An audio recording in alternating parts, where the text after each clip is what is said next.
क्या खूब ये, क्या खूब ये रूहानी मुल्क तेरी कायनात है। क्या खूब ये रूहानी मुल्क तेरी कायनात है। मिल रहा है चैन यहाँ, मिल रही निजात है। क्या खूब ये रूहानी मुल्क तेरी कायनात है।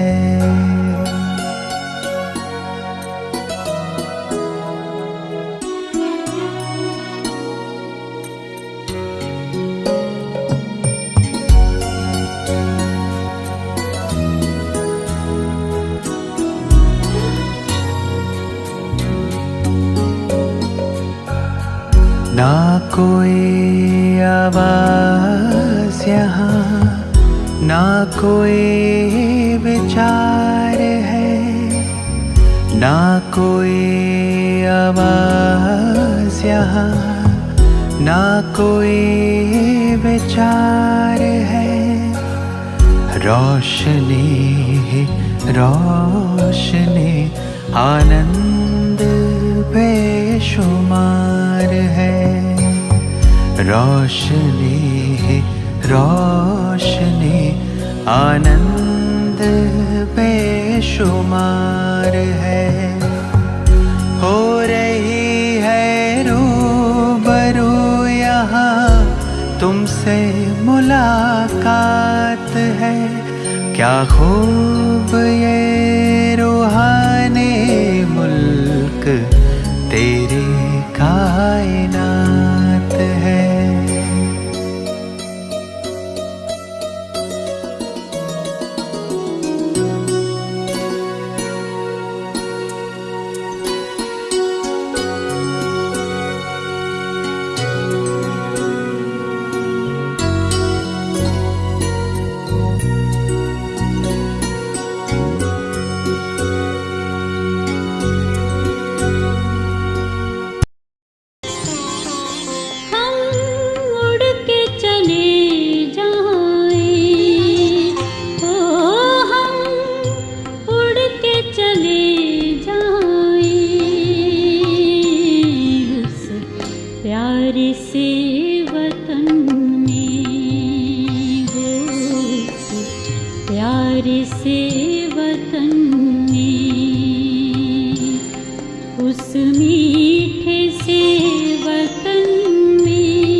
पालिया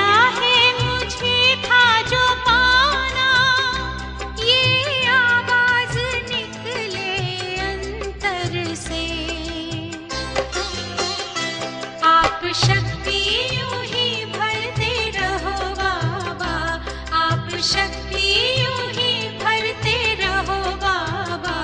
इस देह की दुनिया से उड़ जाऊं, इस देह की दुनिया से उड़ जाऊं। ओम शांति।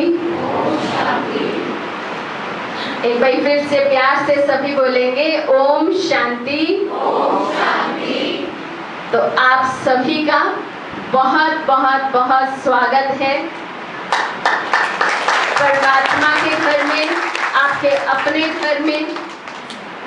तो आपकी सभी की बहुत जोरदार तालियों के साथ मैं हमारे मधुबन से आए हुए मेहमानों का स्वागत करना चाहूंगी। उन्हें हॉल में आमंत्रित करती हूँ। ब्रह्मा कुमार देवेंद्र भाई जी, तालियां रुकनी नहीं चाहिए, ये भाई जी को लगना चाहिए कि हिमाचल में हमारा कितना जोरदार स्वागत हो रहा है। आदरणीय ब्रह्मा कुमार तुलेश भाई जी, आदरणीय ब्रह्मा कुमार करण भाई जी, आदरणीय ब्रह्मा कुमार चमन भाई जी,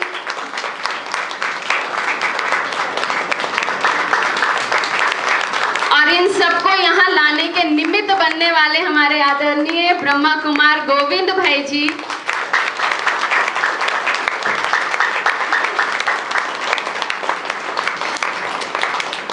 सभी अतिथिगण का बहुत बहुत स्वागत करते हैं। चाहे वे हमारे बेहद घर मधुबन से आए हों या फिर हमारे ये जो अथक सेवाधारी हैं, जिनकी यूनिफॉर्म देखकर ही आप पहचान गए होंगे ये किस डिपार्टमेंट से हैं। और कहीं ना कहीं यदि हम आज सुरक्षित अपने आप को महसूस करते हैं, अपने घरों में बहुत आराम से रहते हैं, रात को बड़ी चैन की नींद सोते हैं, तो कहीं ना कहीं उसके निमित्त ये ऑफिसर्स हैं, तो इनकी तो एक जोरदार ताली जरूर होनी चाहिए। इनकी कर्मठता पर ये कैसे अपनी ड्यूटी को दिन रात कैसे अथक होकर हमारे लिए, राष्ट्र की सेवा के लिए ये सदा उपस्थित रहते हैं। तो अभी स्वागत की श्रृंखला को आगे बढ़ाने के साथ साथ मैं कुमारी रिया को बुलाना चाहूंगी। वे अपने नृत्य के द्वारा आप सबका स्वागत।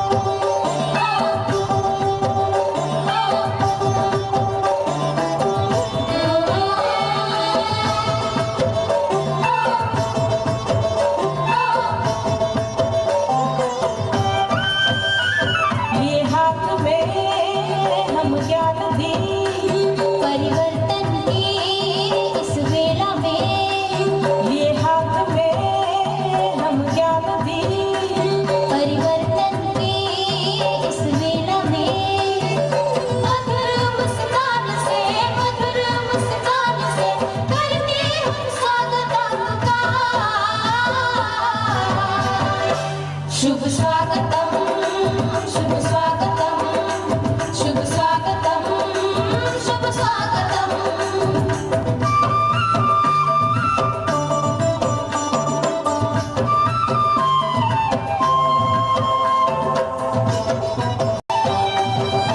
फूल फूल फिर मुस्कुराए, दुआओं की वर्षा बरसाए। फूल फूल फिर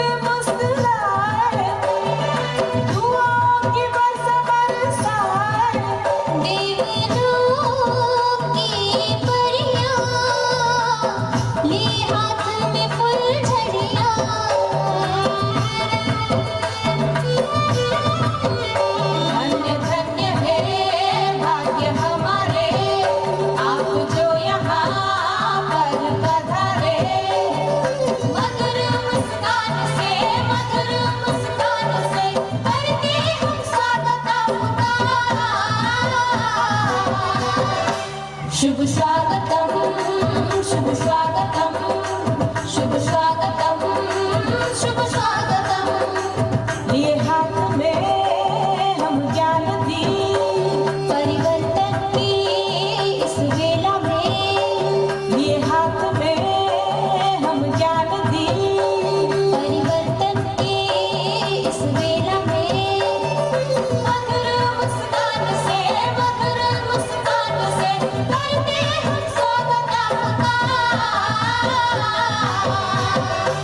शुभ स्वागतम, शुभ स्वागतम, शुभ स्वागतम, शुभ स्वागतम, शुभ स्वागतम, शुभ स्वागतम, शुभ स्वागतम, शुभ स्वागतम, शुभ स्वागतम, शुभ स्वागतम। तो सभी को अपना स्वागत कैसा लगा? जोरदार स्वागत था। तो परिवर्तन की इस वेला में ज्ञान के दीप जगाकर जब स्वागत किया जाता है तो उस पिता परमात्मा का स्वागत स्वतः ही हो जाता है, क्योंकि इस विश्व का परिवर्तन करने सिर्फ एक ही ऐसी सत्ता है जिसमें ये शक्ति है। वो सत्ता वो परम पिता परमात्मा है। तो आगे आगे हम जानते जाएंगे पूरे कार्यक्रम में कि कैसे कैसे इस सृष्टि का परिवर्तन हो रहा है और समय कहाँ जा रहा है, हम कहाँ हैं।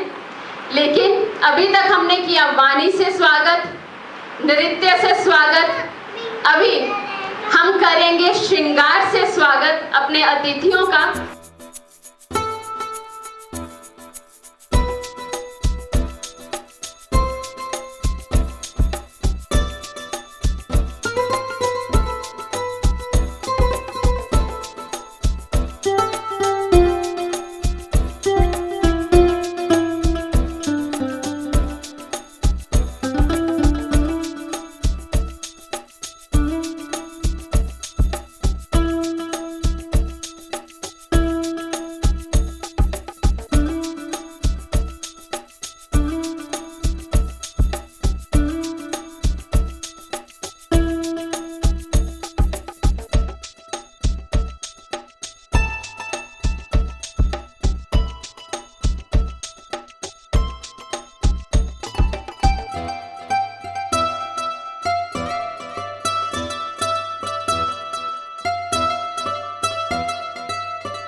संस्कृति है कि हम जब भी कोई भी कार्यक्रम का शुभारंभ करते हैं तो हम परमात्म याद में दीप प्रज्वलन करते हैं और ये रस्म हम सब आज भी निभाएंगे।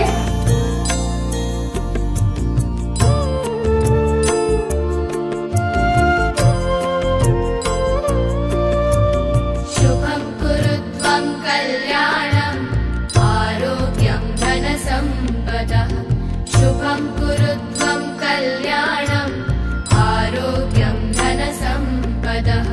शत्रुबुद्धिविनाशाय दीपज्योतिर्नमोऽस्तुते, दीपज्योतिर्नमोऽस्तुते। शुभं कुरुत्वं कल्याणं आरोग्यं धनसम्पदः।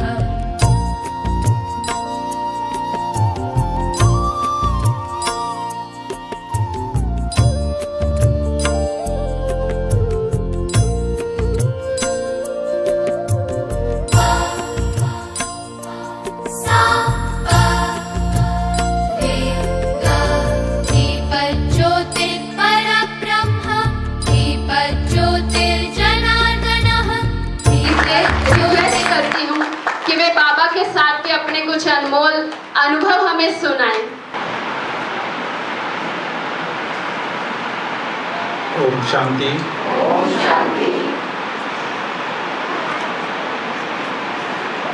आदरणीय दीदी जी, मंच पर उपस्थित मेरे भाई और हम सबको सुरक्षित महसूस कराने वाले भारत देश के सच्चे सच्चे सेवाधारी और सभा में उपस्थित सभी भाई बहनें, आप सभी का सर्वप्रथम मैं दिल से शुक्रिया अदा करता हूँ।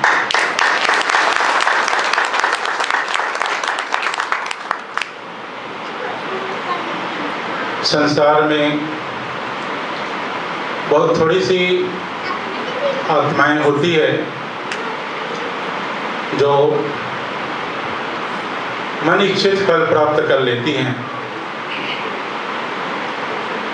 बहुत प्रयत्न करते हैं कि जीवन में वो सब चाहिए, वो खुशी चाहिए, वो शांति चाहिए, एक ऐसा स्थान चाहिए जिसमें हम अपने जीवन को एक शांतिपूर्ण तरीके से व्यतीत कर सकें। हम सभी ब्राह्मण आत्माएं ये जानते हैं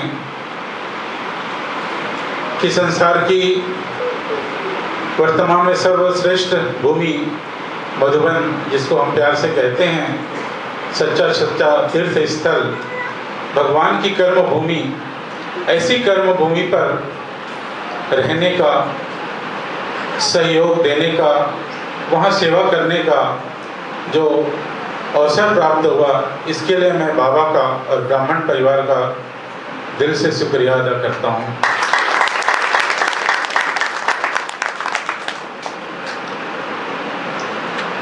शुरुआत में ही बचपन से ही हम सब अलग अलग तरीके से, अलग अलग मतांतर से अलग अलग बातें सुनते थे, लेकिन जीवन में कुछ खालीपन रहता था। लेकिन बाबा का सत्य परिचय न होने के कारण, परमात्मा को न जानने के कारण हम सब भटकते थे। ऐसे ही मेरे जीवन में भी बचपन से ही एक तलाश थी कि हम इस संसार में क्यों आए हैं, हमें कहाँ जाना है, हमारे जीवन का लक्ष्य क्या है। क्योंकि भक्ति में बहुत बातें सुनते थे कि ये बात सुनते थे कि ये मनुष्य जीवन बहुत दुर्लभ है, बहुत जन्मों के बाद ये जन्म मिलता है, ये बात सिर्फ हम सुनते आए थे। तो मैं सोचता था कि जब मनुष्य जीवन मिला है तो ये जीवन में बस खाना पीना सोना सब इतना ही है इस जीवन का महत्व। तो ये बातें मेरे मन में बहुत बचपन से ही आती थी। जीवन में ऐसी कई घटनाएं हुई जो जीवन में एक जीवन को एकदम वैराग्य की तरफ ले गया। बचपन से ही मैं एक गंभीर स्वभाव का, एक शांत स्वरूप का और हर बात को एक गंभीरता से सोचता था। साधारण रीति से हर कोई भी चीज़ को देखता नहीं था। ऐसे मैं अपने जीवन को गंभीर रीति से एक अपने लिए एक तलाश था कि मुझे जीवन में क्या करना है, मेरे जीवन का लक्ष्य क्या है। तो बाबा का परिचय तो नहीं था, संसार में जैसे एक तलाश थी, एक भटकना था। तो बहुत सारी कुछ ऐसी बातें थी जो मैं शॉर्ट में सुनाना चाहूँगा कि बचपन में जैसे जो मेरी माँ थी, जिसको हम सब जानते हैं कि माँ ही एक बच्चे के लिए उसका संसार होती है। तो बचपन में जब मैं हाई स्कूल में था तो मेरी माँ का शरीर किसी गंभीर बीमारी से देहांत हो गया।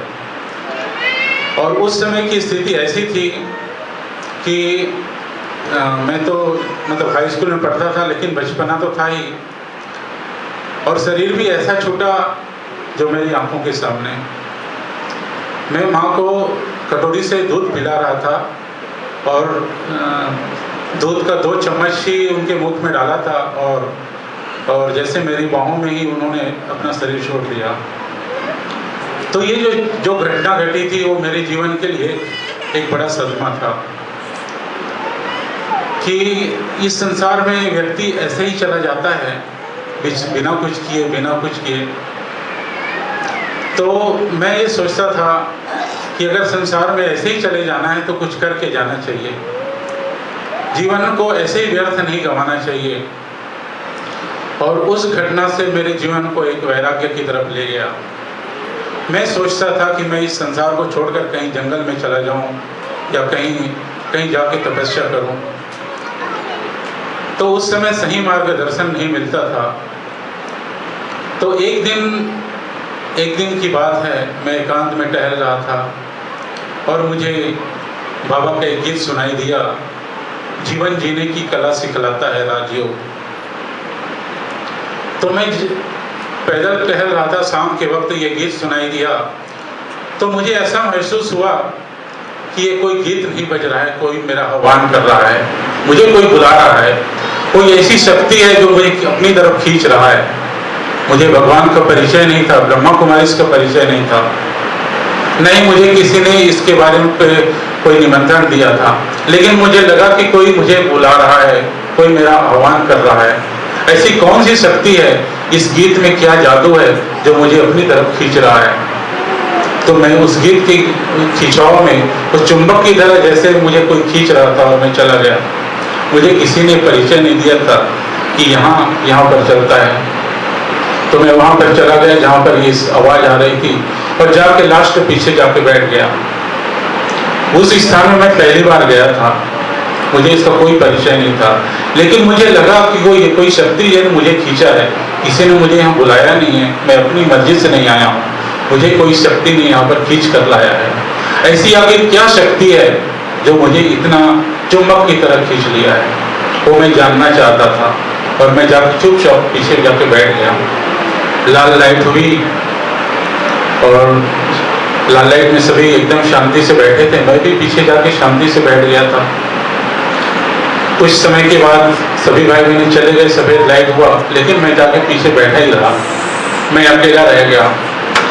सामने एक दीदी बैठी हुई थी, उनसे हमारे परिचय हुआ और उसने सारा मार्गदर्शन करके मुझे 3 दिन कोर्स करा लिया। 3 दिन के बाद मुझे भगवान ने एक ऐसा चमत्कारिक अनुभव कराया और उस अनुभव की चमत्कारिक अनुभव ने पूरी मेरे जीवन की दिशा को बदल दिया।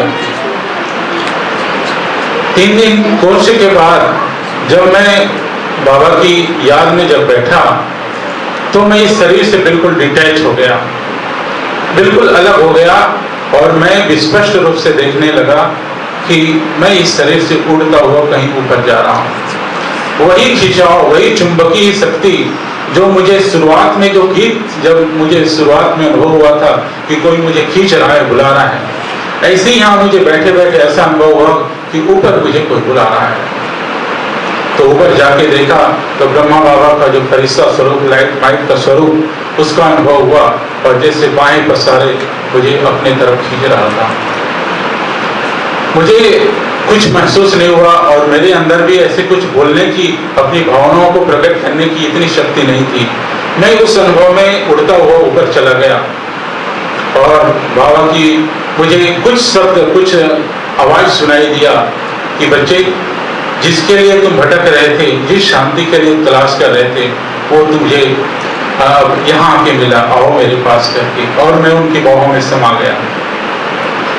ये तो मेरे अंदर कोई शक्ति नहीं थी कि मैं अपने शरीर से डिटैच होकर इस परमात्मा शक्ति का अनुभव कर सकूं, लेकिन स्वयं भगवान ने अपनी शक्ति से बुलाकर, अपने योग बल से अपने तरफ खींचा और मुझे अपने दिव्य अनुभव कराया। और वो दिव्य अनुभव ऐसा था कि पूरी जीवन शैली को बदल दिया, पूरी दिशा को बदल दिया। और मैं कुछ समय अनुभव करने के बाद फिर अपने आप को इस शरीर में अनुभव किया और जैसे ही मैं अपने आप को अपने शरीर में अनुभव किया तो मैंने देखा मेरी आंखें बिल्कुल पानी पानी हो गया था। और उसी समय बैठे बैठे मैंने अपने जीवन से प्रतिज्ञा कर लिया, बाबा से वादा कर लिया कि बाबा अब ये जीवन आगे का ये आपके लिए है, आपकी सेवा के लिए है। और वही समय मैंने निर्णय कर लिया और आज 25 वर्ष से अधिक समय मधुबन में बाबा की सेवा में व्यतीत कर लिया। ये मेरे जीवन के लिए एक बड़ी उपलब्धि है। मैं फिर से बाबा का शुक्रिया अदा करता हूँ, ब्राह्मण परिवार का शुक्रिया अदा करता हूँ, और आप सब ने मुझे यहाँ बुलाकर इतना स्नेह दिया, उसके लिए आप सबका आभारी। जैसे विंग ऑफिस में सेवाएं देते हैं, तो वैसे ही बाबा ने भी इनको विंग लगा दी कि ये याद की यात्रा में जब से बाबा के बने हैं तो उड़ते ही जा रहे हैं, उड़ते ही जा रहे हैं। और हम आप सबके लिए भी यही कामना करते हैं कि हम सब उस परमात्म याद में बाबा के साथ में उड़ते रहें। राजयोगी देवेंद्र भाई जी रेलवे डिपार्टमेंट में अपनी सेवाएं देते हैं मधुबन में, और भाई जी 24 वर्षों से ज्ञान में हैं, 15 वर्षों से मधुबन में समर्पित रूप से सेवाएं दे रहे हैं। तो कितना हमारा सौभाग्य है, हमारे एक भाई जी हमें विंग लगाते हैं और दूसरे भाई जी हमें रेल यात्रा करवाते हैं। तो दोनों ही भाई जी हमारे यात्रा के निमित्त बने हुए हैं। समझे, अगर हम रूहानी यात्रा, तो कैसे मैं आत्मा परमात्मा से मिलती हूँ, कैसे उनसे जुड़ते हैं, तो इसके बारे में भी हम चाहेंगे भाई जी हम सबको फिर से रिवाइज जरूर करवाएं। ओम शांति।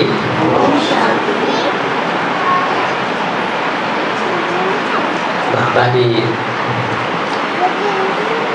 हम बच्चों को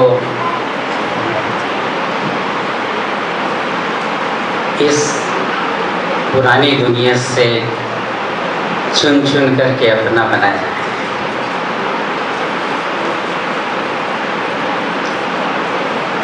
हम सब बाबा को तो जानते ही नहीं थे, लेकिन बाबा तो जानी जाननहार है। वो हम बच्चों की सारी जीवन पत्री को जानता है। तो बाबा को जब इस सृष्टि परिवर्तन का कार्य करना है, तो बाबा ने अपने कार्य के निमित्त हम बच्चों को अपना बनाता है और बना करके अपने कार्य में सहयोगी बनाता है। तो हम सब कितने पद्मापदम भाग्यशाली आत्माएं हैं, जिसकी ये दुनिया के लोग कहते हैं कि भगवान का हम अंत पा नहीं सकते, भगवान को हम जान नहीं सकते।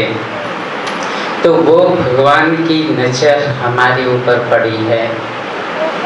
तो हम सब कितने भाग्यवान हैं। इसलिए सदा अपने भाग्य और भगवान के गीत गाते रहें, तो सदा हम उठते रहेंगे कि वाह मेरा कितना श्रेष्ठ भाग्य है, जो कि स्वयं भगवान आकर के मुझे चुना है।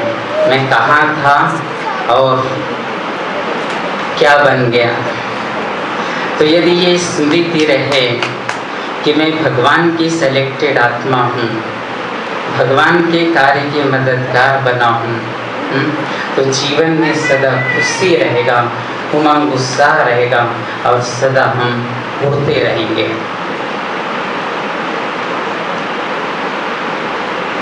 तो जब से बाबा के बने हैं, ऐसा लगता है सचमुच में बाबा उड़ा रहा है। मधुबन में जब हम सेवा में रहते हैं, तो ऐसा अनुभव होता है कि वास्तव में हम सेवा नहीं कर रहे हैं, लेकिन बाबा खुद हम बच्चों के द्वारा सेवा करा रहा है। अनुभव यही कहता है, क्योंकि कराने वाला वो है। हम तो, मेरे को तो ये भी पता नहीं था कि जैसे ट्रेन की सेवा अभी बाबा ने दी है टिकट बनाने की, लेकिन ट्रेन के बारे में मुझे थोड़ा भी नॉलेज नहीं था। लेकिन बाबा जानता है कि ये बच्चे ये सेवा कर सकता है, तो उस हिसाब से बाबा ने वहाँ सेवा के निमित्त बनाया। तो जैसे दुनिया में लोग अनेक यात्राएं करते हैं, ऐसे बाबा ने रूहानी यात्री के साथ साथ जो आए हुए अपने जो भाई बहन हैं उनके भी आने जाने की सुविधा के लिए बाबा ने हम बच्चों को वहाँ पर निमित्त रखा है।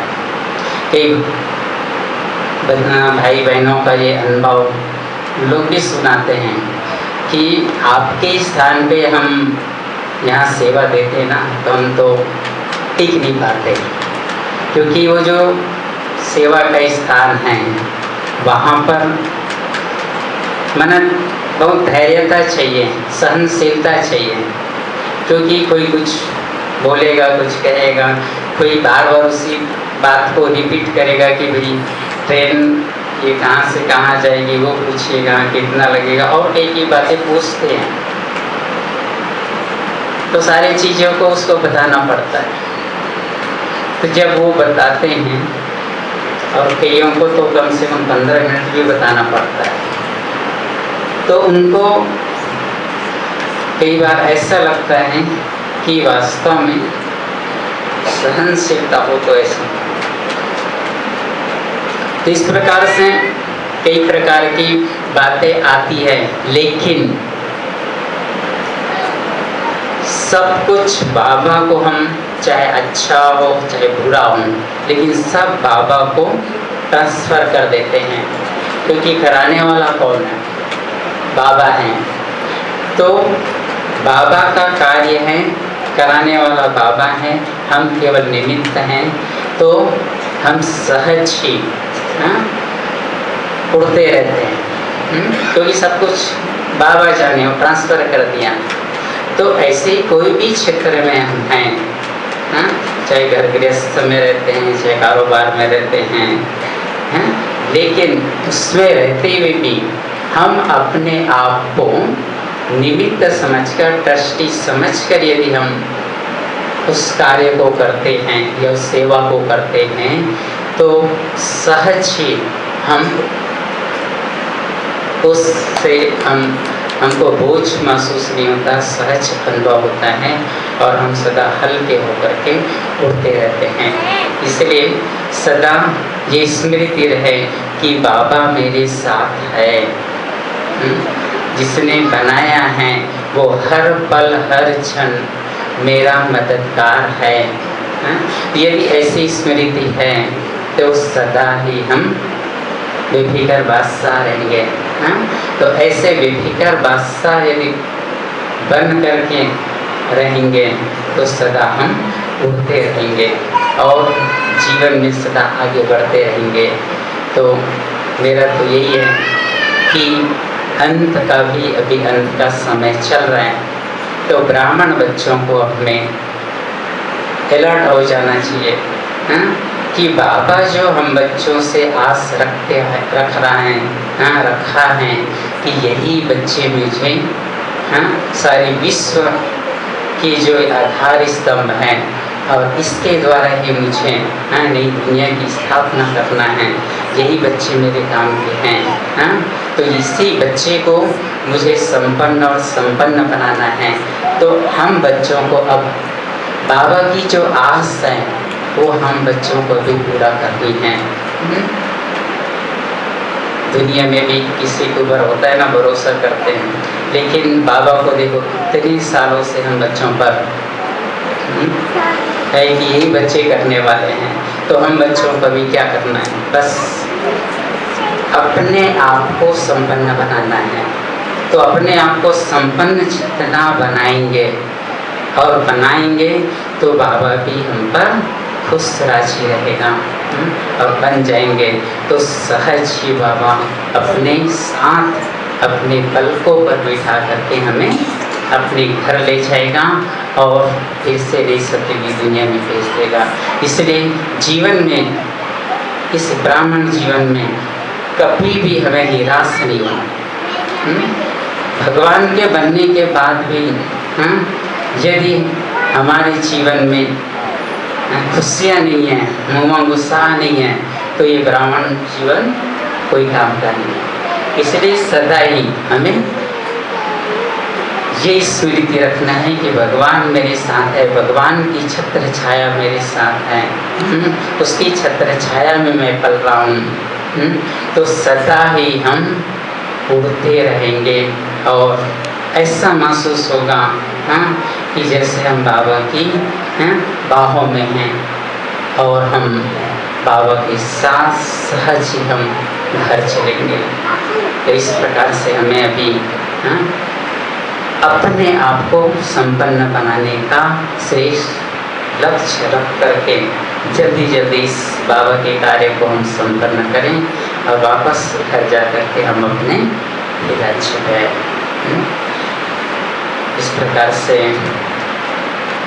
आप सबसे मिलकर बड़ी खुशी हुई और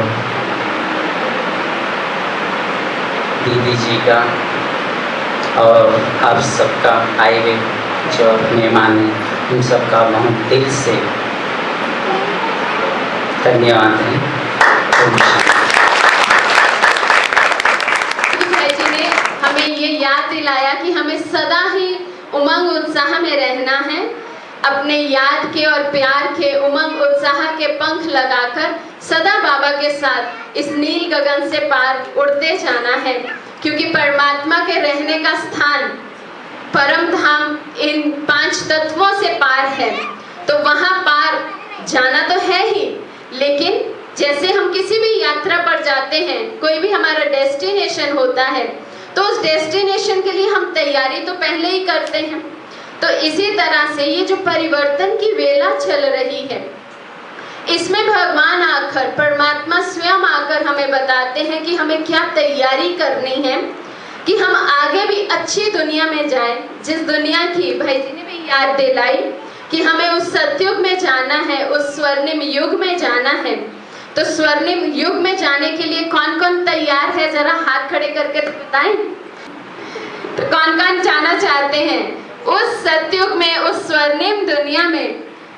तो मैं जरूर चाहूंगी कि हमारे मेहमान भी हाथ जरूर खड़ा करें। उस सतयुग में जाने के लिए जिसका दृश्य आप अपने ही पीछे देख रहे हैं, यदि आप मेरी दृष्टि से इस दृश्य को देखें तो ऐसा लग रहा है कि आप सच में ही सतयुगी देवता ही यहाँ पर बैठे हैं।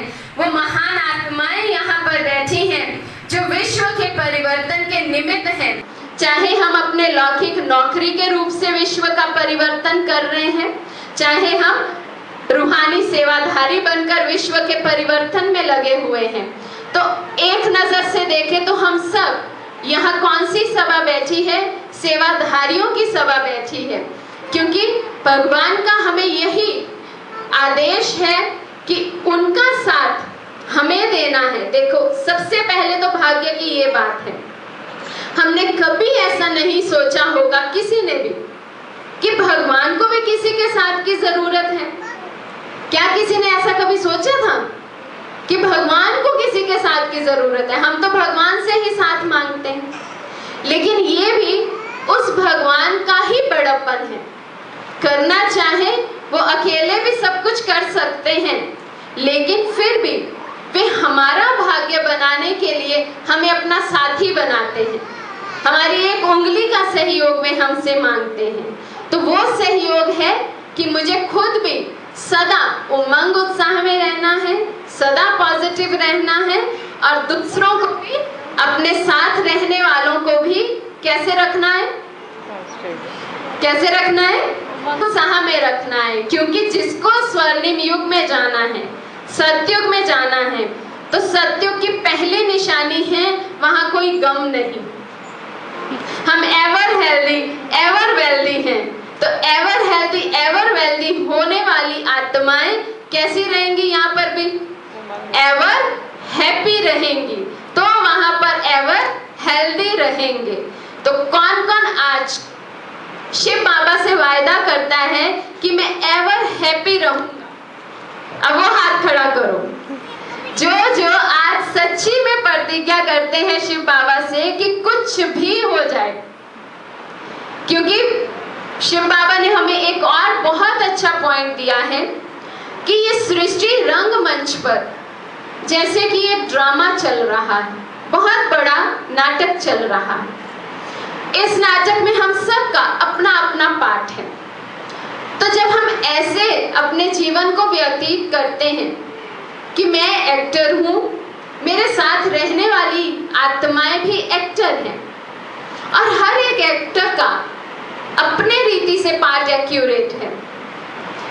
इसमें हम समझते हैं ना कि अगर हम कोई फिल्म भी देखें तो उसमें नेगेटिव एक्टर भी होगा जिसको हम विलन कहते हैं और हीरो भी होगा जो अच्छे काम करता है, लेकिन हमें दोनों का ही पार्ट अच्छा लगता है क्योंकि हमें ये पता है कि वो फिल्म अगर हिट होगी तो दोनों के कारण होगी। उसी तरह से यदि मुझे लगता है कि मेरे आसपास भी कोई ऐसी आत्मा है जो थोड़ा बहुत ऊपर नीचे करती है, लेकिन जब उसके प्रति भी हम ये दृष्टिकोण रखेंगे कि ये भी एक्टर है और इसको ऐसा ही पार्ट मिला है, ऐसे ही डायलॉग्स मिले हैं, अब वो भी अपने डायलॉग्स में बंधा हुआ है ना, उसको बोलना ही है तो बोले बिना वो रहेगा नहीं, उसका काम ही है वो अपने डायलॉग्स बोलेगा। तो जब हम ऐसे अपनी सोच को पक्का कर लेते हैं तब हम सदा उमंग उत्साह में रह सकते हैं। तो अब बताओ, अब कौन कौन बाबा से वायदा करता है कि हम सदा अपने साथ रहने वाले, अपने कनेक्शन में आने वाले हर एक आत्मा को हीरो पार्टधारी देखेंगे, एक्यूरेट पार्ट बजाने वाली ये आत्माएं। जरा ऊंचा सा हाथ खड़ा करो, सबसे ऊंचा हाथ किसका होगा ना उसको बाबा ने अपने आप शक्ति दे देनी है। सब एक दूसरे का हाथ देख रहे किसका ऊंचा है, तो सभी का ऊंचा है और सभी का हाथ क्योंकि बाबा के हाथ में है तो ये परिवर्तन तो होना ही है। तो अनुभव श्रृंखला को आगे बढ़ाते हुए अब मैं रिक्वेस्ट करूंगी चमन भाई जी से। चमन भाई जी लौकिक से शिमला से हैं, वर्तमान समय अपनी सेवाएं शिव मणि होम मधुबन में दे रहे हैं। उससे पहले इन्होंने अपनी सेवाएं ग्लोबल में भी दी हैं, ग्लोबल हॉस्पिटल में। भाई जी 2000 से सन 2000 से ज्ञान में है और मधुबन में 2005 से अपनी सेवाएं दे रहे हैं। तो मैं अभी फिर से रिक्वेस्ट करूंगी चमन भाई जी से, वे भी अपने अनुभव बाबा के साथ के हमें सुनाए और हमें प्रेरित करें कि हम भी अपनी प्रीत की डोर बाबा से और मजबूत कैसे करें।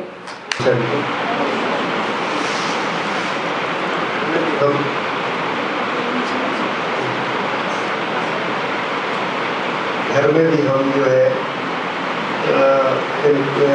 भगवान के भजन सुनना बहुत अच्छा लगता था हमारे को, और हमारे परिवार में जो बड़े थे वो भी सुबह शाम जो है वो अपने जैसे भगवान का ध्यान कर आप इस तरह, तो इस तरह से हम काफ़ी आत्मा के भजन में उनके नाम जाप करने आगे बढ़ते गए।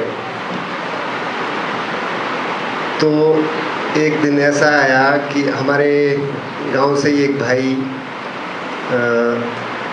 ब्रह्मा कुमारी सेंटर पे जाते थे और वो हमारे को सुनाते भी थे कि वहाँ पे इस तरह से परिचय दिया जाता है परमात्मा का, आत्मा का, ये सारा कुछ। लेकिन पहले हम उसको ध्यान से सुनते नहीं थे, हम सोचते थे पता नहीं कैसा ज्ञान है, कौन सा ज्ञान है, कौन से भगवान है। तो 1-2 साल के बाद हमारे गांव से एक दूसरे भाई भी ज्ञान में चलने लगे। तो रोज़ हम जैसे सप्ताह में शनिवार को हमारे मंदिर में भजन कीर्तन होता था, तो दूसरे भाई भी वहाँ आते थे। तो ये प्रोग्राम पूरा होने के बाद हम दोनों भाई एक ही गांव में थे, तो वो बताते थे अनुभव कि हम आज वहाँ गए, ये सुना हमने ऐसा ऐसा। तो मेरे मन में भी उसके प्रति जो है ना कुछ आकर्षण होने लगा कि सच में कोई बात है। और मुझे भी जो है इसमें जैसे 7 दिन का कोर्स कराया जाता है, तो हमने उसी दिन से संकल्प किया कि हम भी ज़रा 7 दिन देखेंगे क्या बताते हैं। तो जैसे ही हम जाने लगे तो 2-3 दिन में ही हमारे को ये अनुभव होने लगा कि हम शरीर नहीं है, शरीर के अंदर एक चैतन्य शक्ति आत्मा है और परमात्मा भी हमारे ही जैसा है, वो कोई देहधारी नहीं है। तो इस तरह से लगन बढ़ती गई। हमारा लौकिक घर जो है सेंटर से 6-7 किलोमीटर दूर है। तो हमारा रेगुलर जाना शुरू हो गया वहाँ पे। जिस दिन हमारी छुट्टी होती थी स्कूल से, उस दिन भी हम जाते थे। तो और पहले हमारा जो है, जैसे अंधेरे से या अकेले में हम बहुत डरते थे। अकेले घर में रहना भी बहुत मुश्किल होता था।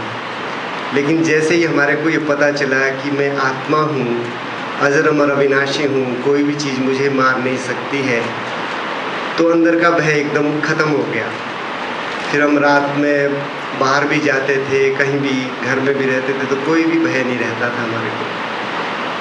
तो ऐसे ऐसे हमारे 5 साल रेगुलर हमारा क्लास रहा वहाँ पे शिमला सेंटर पे। उसके बाद 2005 में ही हम मधुबन गए। तो वहाँ पे मधुबन में हमारे हिमाचल के ही भाई है, उन्होंने कहा कहते यहाँ पे सेवा के लिए व्यक्ति की ज़रूरत है, तो अगर आप करना चाहते हैं तो विचार बनाइए। तो हमने सोचा कि चलिए पहले हम घर पे पूछ लेते हैं। तो घर से तो मना कर दिया उन्होंने, माताजी ने, कहते आप जो है जैसे हर साल 1-2 महीने की सेवा के लिए जाते हैं तो वैसे जाते रहिए आप। तो फिर हम घर आ गए। फिर बाद में एक कोई महिला विंग का प्रोग्राम हुआ था वहाँ पे। तो हमारा ऐसा मन था कि भाई हम माता जी को भी वहाँ उस स्थान पे ले जाएं, भले ज्ञान में चले ना चले, पर कम से कम उस परमात्मा की उस अवतरण भूमि पर जो है वो एक बार चले तो सही। तो मैंने उनके साथ की सहेलियों को भी तैयार कर दिया उस महिला विंग के लिए। लेकिन उस टाइम उन्होंने भी फिर मना कर दिया, कहते मैं अभी नहीं, अगले साल जाऊंगी, अगले साल, इस तरह से। तो हमने कहा माता जी से कि आप जब हमारी खुशी के लिए इतना सा नहीं कर सकते तो हमारा घर में रहने का अर्थ ही क्या है। और हमारा बहुत बड़ा परिवार है, मना हमारे ऊपर कोई ऐसी जिम्मेवारी भी नहीं थी। 2 हमारे भाई हैं और अंकल वगैरह, हमारी जॉइंट ही फैमिली थी। तो फिर हम चले गए उस टाइम। मैं कहा अभी आप ठीक है, आप नहीं जाना चाहते तो हमारा भी यहाँ रहने का कोई अर्थ नहीं है। तो वहाँ से हम चले गए। फिर भी हम हर साल जब आते थे तो हर साल बोलते थे, तो माता जी कहते थे अगले साल जाएंगे, अगले साल। ऐसे करते करते वो इस दुनिया से ही चले गए, लेकिन वो जा नहीं पाए। तो हमने देखा हमारा वहाँ कोई ऐसे परिचय वाले भी नहीं थे, पर बाबा जो है कैसे मदद करते हैं। कोई भी चीज़ चाहिए तो एकदम से कोई भी जो है सहयोग करते थे, बिना मांगे हर एक चीज़ प्राप्त होती थी। तो ऐसे ऐसे फिर हम क्लासेस सुनते थे, देखते थे वरिष्ठ भाई बहनों को कैसे आगे बढ़ रहे हैं। और हमारा पहले से ऐसा नेचर था कि ज़्यादा किसी से यारी दोस्ती कोई बातचीत करना नहीं था। तो ये भी हमारे इस ज्ञान में अच्छा जो है सहयोगी बनी है आदत। तो इस तरह से हमारा जो है पुरुषार्थ आगे बढ़ता गया। तो अभी हमारे को वहाँ पे 16-17 साल हो गए हैं मधुबन में। तो इतना अच्छा लग रहा है हमारे को कि इस दुनिया वाले जो इस ज्ञान को समझ नहीं पा रहे हैं, वो कैसे इस दुनिया में जीते होंगे। भगवान का इतना ऊंचा ज्ञान हमारे को प्राप्त हो रहा है, लेकिन उनके भाग्यों में ही नहीं है। वो इस चीज़ को समझ ही नहीं पा रहे हैं। और जैसे गीता में भी कहा है कि कोटों में भी कोई जो है इस ज्ञान को, मेरे को पहचानता है, जानता है। तो उस कोटों में कोई जो है, करोड़ों आत्माओं में हमारे को परमात्मा ने चुना। तो ये कितना बड़ा भाग्य है हमारा, जो हमारे को इतना ऊंचा स्थान और वो भी मधुबन में रहने को प्राप्त है। तो ये जो है ये परमात्मा के आशीर्वाद और आप सभी की दुआओं के कारण हमें यहाँ रहने का मौका मिला। और हम अपने जीवन को श्रेष्ठ बनाने का पूरा प्रयास करते हैं कि परमात्मा और सभी ब्राह्मण आत्माओं का ये संकल्प रहता है कि ये मधुबन में रहते हैं तो ये जरूर ऊंचा पुरुषार्थ करते होंगे।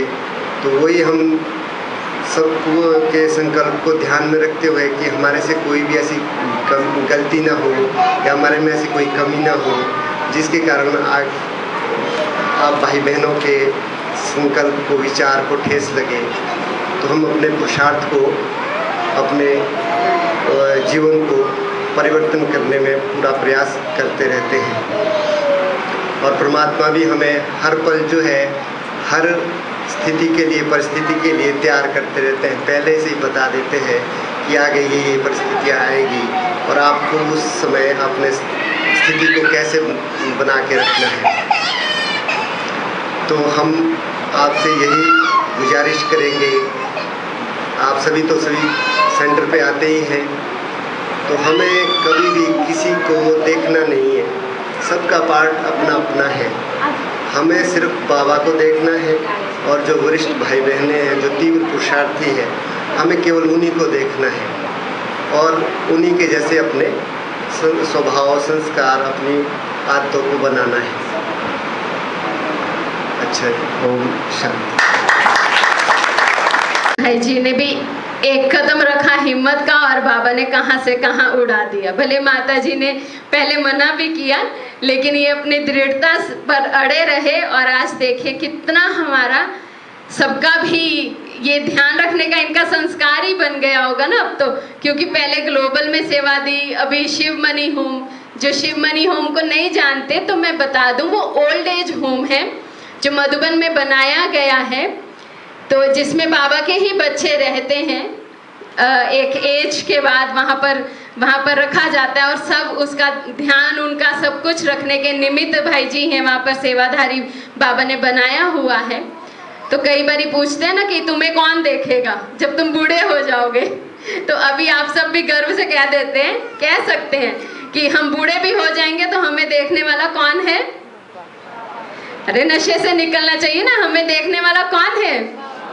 कौन है हमारा सहारा? कौन हमें रखेगा, प्यार से पालता रहेगा आखिरी श्वास तक?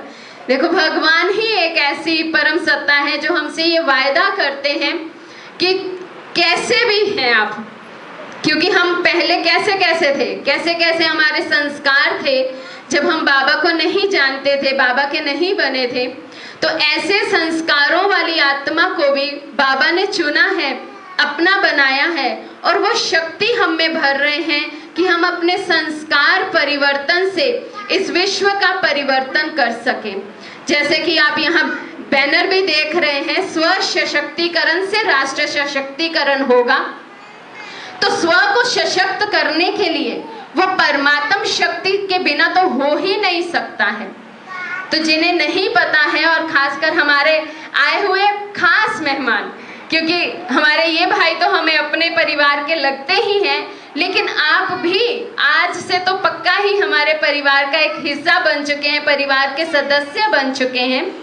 तो मैं आपकी जानकारी के लिए भी बताना चाहूँगी कि ब्रह्मा कुमारीज ब्रांड एम्बेसडर इस समय बनी हुई है मोदी सरकार के साथ। इस आज़ादी के अमृत महोत्सव को हम भी मना रहे हैं अपने माननीय प्रधानमंत्री जी के साथ, कि जहां उन्होंने ये नारा लगाया है कि आज़ादी का ये अमृत महोत्सव होगा, तो हमने भी उनके साथ नारा लगाया है कि इस अमृत महोत्सव से ही विश्व का परिवर्तन जरूर होगा। तो हम बात कर रहे थे स्व सशक्तिकरण की, कि ऐसी शक्ति मुझे अपने में भरनी है कि जहां हम स्व का परिवर्तन कर इस विश्व का परिवर्तन कर सकें।